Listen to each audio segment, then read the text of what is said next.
você que é bilheteiro, que agora não pode mais sair de casa, você que bebe, que não pode mais dirigir, que você está agora dirigindo a sua mulher para que ela não vá para o fogão e faça um bico do olhão. O que é bico do olhão? Na minha terra é o bico do olhão. Boa noite, Bad Boy Frota. Boa noite. Tamo aí. Boa noite, Tiririca. Boa noite. Boa noite, menino. Boa noite, presidente. É o seguinte, nós estamos começando o ridículo. Aquelas pessoas que querem ter oportunidade na vida. Portanto, no seu domingo à noite, ajude-nos a avaliar, né? Enrola a língua, vai. Quem é que... Eu não vim dirigindo pra cá, agora eu estou interessado.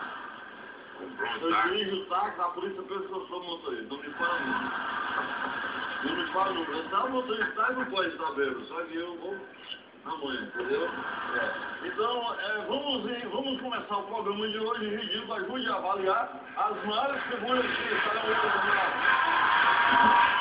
Sempre, o primeiro candidato.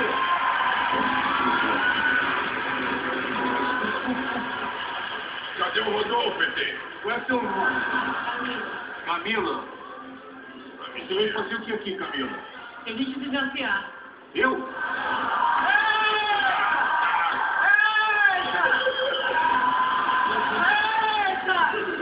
Vem te desafiar! Que sentido? Eu sou fisiculturista, vim fazer demonstração do corpo. É o que é? Fisiculturista.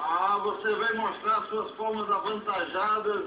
Gente, trata-se de um candidato que tem formas, complexão física avantajada. Complexão física para a classe D e E, que não sabe o que é a força ter um corpo grosso, inchado, atochado, entendeu? Você tem coreografia pronta? Não, só vim fazer a Você nunca se apresentou, nunca disputou? Não, estou disputando agora. Eu comecei a disputar isso. Você já deve ter uma coreografia pronta, é isso? Sim, tem as poses. Você vai fazer agora também? Isso. Você faz performance?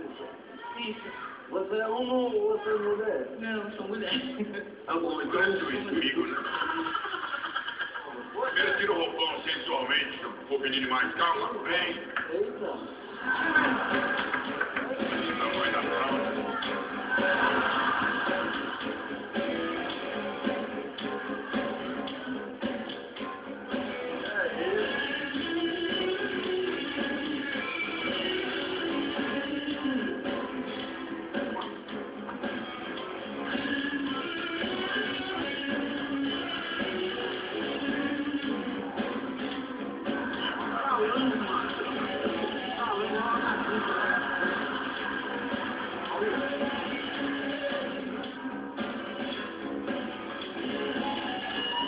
Show do Tom, ridículo.